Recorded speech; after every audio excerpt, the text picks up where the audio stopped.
Hello, hello, hello, folks. This is your African diaspora teacher coming to you again with a new revelation of teaching, more spiritual in nature. Something came to my mind about 4 years ago when I was listening to one of our priestess, goddess, called Dr. Mumbi, and she was talking about a spell that is the English language, and how she revealed that the language is full of nothing but spell, and as you know, we spell to, we spell to make the word, we choose a word and we spell them to prove that we know how to write them. Okay, so that is the word right there. The spell is right there. So this word. So right after listening to her, I started looking through my mind about what are some of these spells, hidden insult, demeaning words that are taught to us, that demeaning our very essence, as our very existence as Africans. Quickly, as a kid, you were taught to sing blah blah black sheep. Have you any wool? Yes sir, yes sir. 3 black fools. You are 2-year-old kid, and somebody told you that your skin, your beautiful brown skin, is black. And then here you are, and somebody in somewhere in the world is white, even though they are not. They pinkish and they reddish. Oh, so they came and tell you that the world is between 2 colors, black and white, as Dr. Arikana also claimed to us that they made the white to be angel. Everything white about is angel, and everything black is evil. And here you are, 2 years old, singing blah blah blah sheep. Have you any wool? Yes sir, yes sir. 3 black fool. I don't even know if I'm singing it right. I don't give a hoot if I don't know how to sing that thing, because it's too demeaning, an insult to a child's intelligence. And you grow up with this word and thinking the best you could speak this language. You take pride in it. So taking pride in it makes you to overlook a whole lot of things, like this beautiful, the name they asked us to call these beautiful royal symbols. Okay, so that was done. So I started thinking about how I could present this thing to my people, my folk, to understand that the way we call this thing in the English language is totally wrong. It's so demeaning, but people are so hooked up to it. You can't tell an Asante man to not to say the golden stool. So how could a golden, that is like saying gold and human waste. And please, please, please, I told you about the spell. Don't come and tell me that, the spelling is, you see the word right there. You see that word spelling? The spelling is different. The human excreta or human stool or human remain is spelled so, and this is spelled this. We Ghanaians are full of that, because we check each other on how bad we speak our language, the English language, and we don't give a hoot how bad we speak our local language. People will check you. People will check you if you're on the TV speaking bad English and say, "Look at this man speaking bad English." Okay, but we don't check each other even when we make the most horrible, terrible mistake speaking our own local languages. We don't do that. So we see the English language as a measure of intelligence and measure of how best or which good school we attended. So here we are. We call these beautiful symbols of royalty, which in my language, all these things we call it Efiajikpi, or King's Foundation. Jikpi means a seat of the king. Efiajikpi. In Akan they call it Akonya, and in Ghana they call it Saint. all these languages, all these names for these beautiful symbols of royalty has nothing closer to human waste. No, in our languages. Okay, so that will raise your, say, what? For all these years, I've been calling this thing a stool. Yes, you've been calling it a stool. That's what it is. Golden stool, a silver stool. But in the local language, it has nothing to do, it has no similarity to a human waist. But the English is telling you that's how you got to call it. The spell in it. So whether they spell it wrong or they spell it different from the waist of a human being, doesn't matter. You see, they drop the demeaning thing to it. They have no respect for it. That's what they want to tell us. So they made us not to have a respect for it, even though we honor it so highly. Okay, those symbols can be traced to beyond ancient Egypt. Okay, some people call it a headrest, but it's not as big as the one that is made in ancient Egypt, and then also carried by some cattle headers in the Dinka area in the southern Sudan and the northern eastern part of Ethiopia, in that area of Africa by the cattle headers. It's a smaller version of this thing. It's not well elaborated like this, but the ones we saw in the picture of ancient Egypt are quite elaborated like this with designs. So it's a symbol, of royalty, and it has a picture so far into ancient Kemet. The Romans don't have anything like this. The Greek don't have anything like this. Okay, so it has a long history. Wherever it's coming from, we don't know.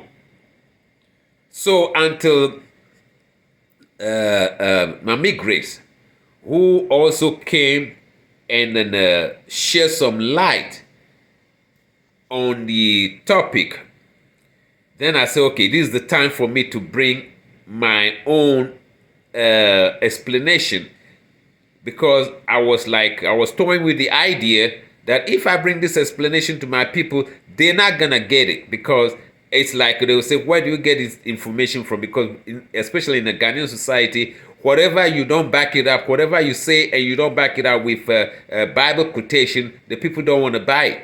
I said, okay, I'm waiting for the right time to bring this revelation to my folks and say, no, take a look at this thing, and so that we refrain from using the word that the British taught, that the English taught us in school to call it. We have to refrain for it. So then Maame Grace came with a different version of how these people denigrated our spirituality. We're going to listen to her, and then I'll go and wrap it up. Okay. And what do you say to it? No, okay, I want to what the court cannot pressure ban. I'm too be free. Why am I? There are both what's one but fast as no by Amazing, or by Azwado. We will be castle. If you prefer, go to Europe, you come. It's a bra. About the end and I jump over you, but I dying. Was it 80 million? Was the Shinap will be there? Was I share? Was it there about first banana you were down there now? Take 80 million dollars. You will use me there. It was your way at the way we are not alone. So, where's you cheer? You to the a good door no return.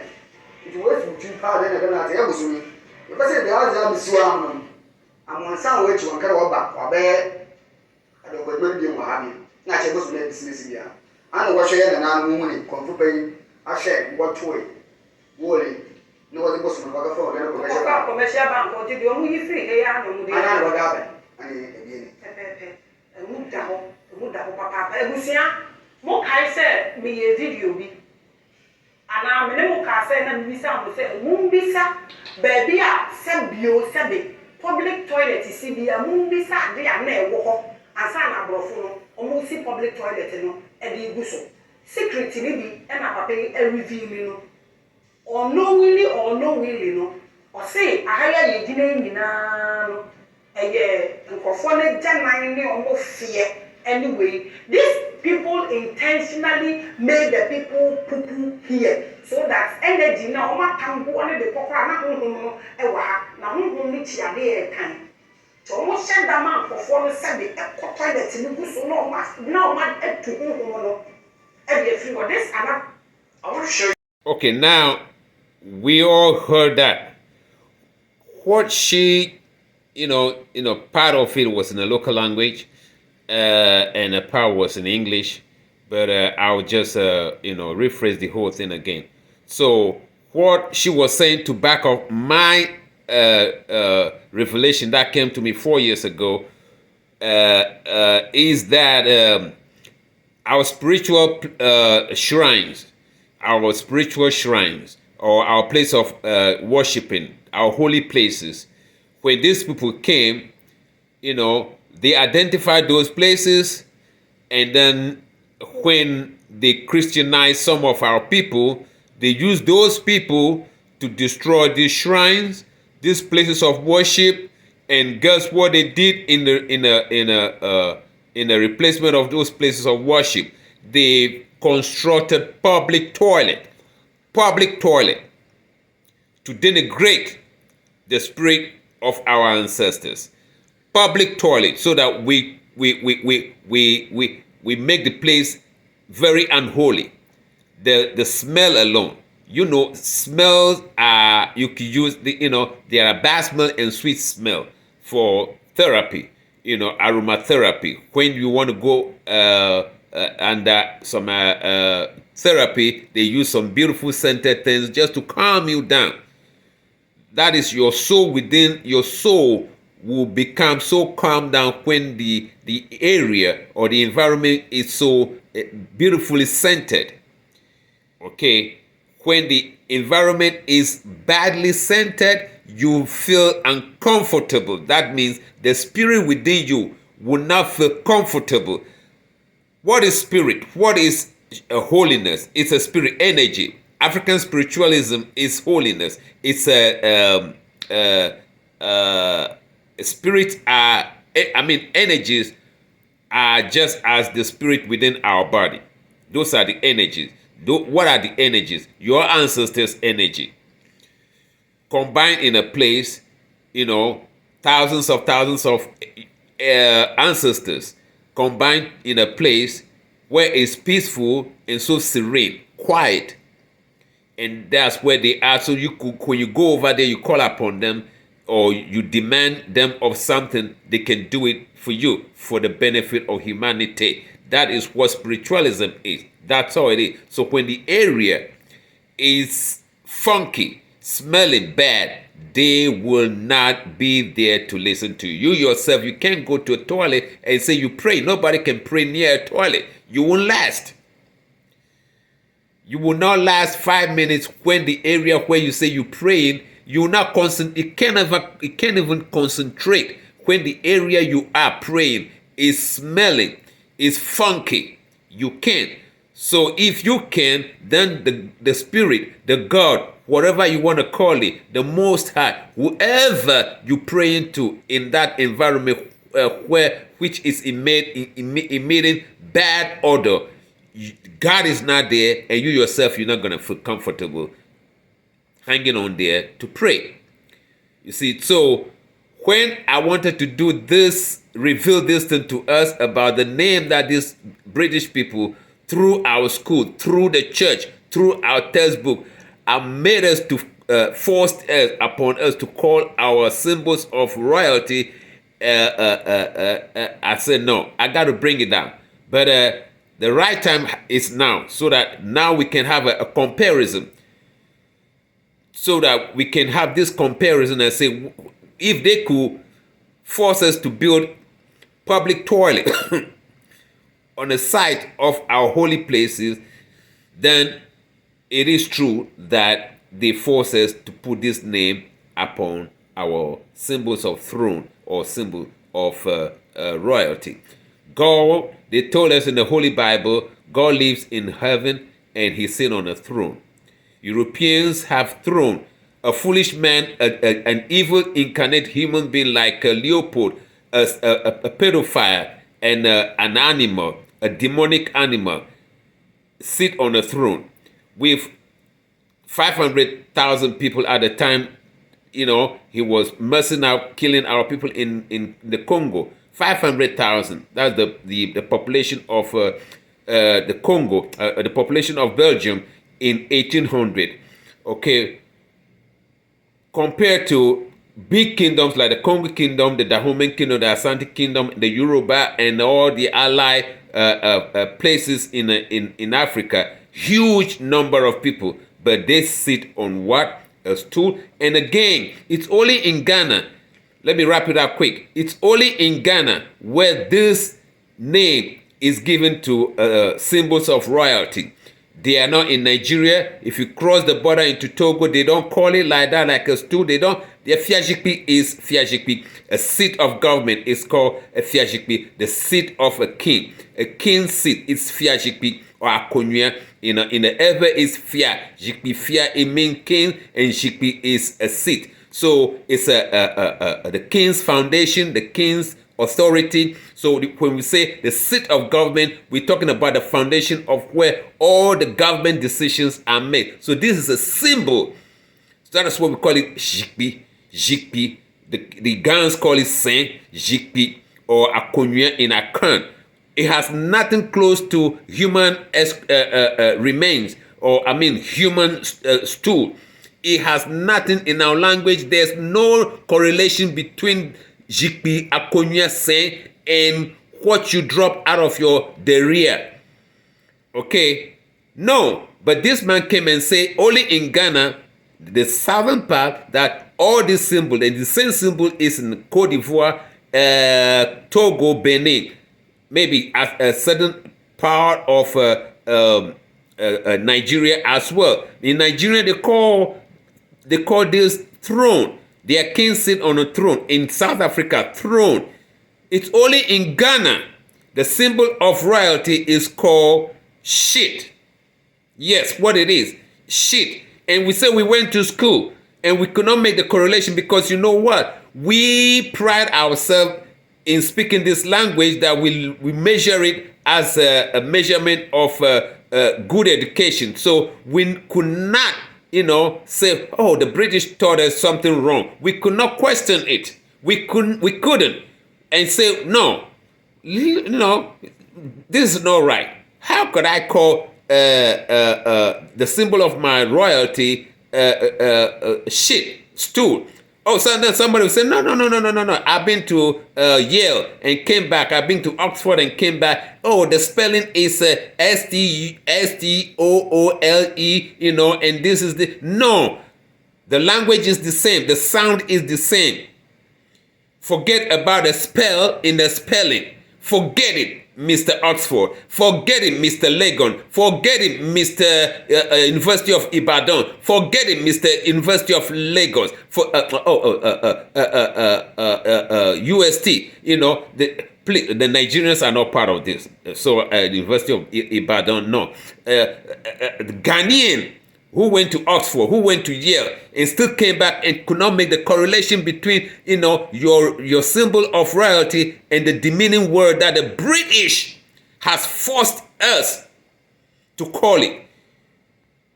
In the northern part, it's called something skin. It's not a skin. If you go and ask the people what it is, they won't say it's just a hide of an animal, but we say we skin a king in the north. We install a chief, a king in the south.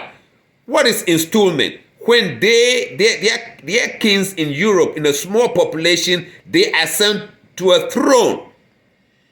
Our kings with huge population sit on a sheet, the golden sheet, the silver sheet, the family sheet, stool family, sheet family, stool land, sheet land. That is where they have no respect for the land for us. They taught us not to respect the land because when you keep, words have vibration. Words have vibration, folks. Words have vibration. Share this video and I'll be coming with another revelation on whom. HU. So, subscribe and push your notification bell so that if I upload these new things like my next episode is gonna be on HU, human, Hunsunu. I'm coming to explain the reveal the correlation between the accountable and the ever word hopefully after this upload. Okay, so folks, stop. Just as the Nigerians don't call anything but throne, just as the Zulus, the South Africans, the Ugandans, all the places where still there's traditional royalty across Africa, none of them call any of their anything or related to shit. Okay, so let's refrain. Let us refrain from calling these beautiful symbols any other thing than the way the European taught us to call it. We should refrain from that. We should refrain from calling it. These are signs of royalty, signs of authority. These are signs of authority. There's no need for us to even call it the way the British have taught us to call it from the church mission school to now. We've been to school, we're supposed to reflect on these things, reflect on some of this English word and stop and, ban it from our daily vocabulary. I don't care whether they're English or they're German. Some of this word, we have to sit down and say this word, we're not going to use them no more. We're not going to use them no more in the English language. One of them is this called stool. They are not your stool. They are not. I don't care. Please don't come and tell me the spelling is different from stool and stool. They are the same. If you speak it up into a recorder, the frequency is gonna be the same. The frequency is gonna be the same. So please, now that I reveal it to you, now that it has been collaborated with Maame Grace of all our holy places that have been turned into public toilet, now you could relate to it. The time has come for me to drop it. That's what I've been dropping. So stop it from now. Do not, and I say do not. The moment you still calling this thing stool, you are denigrating your own authority and the authority of your kings and queens. Yegbazanyi.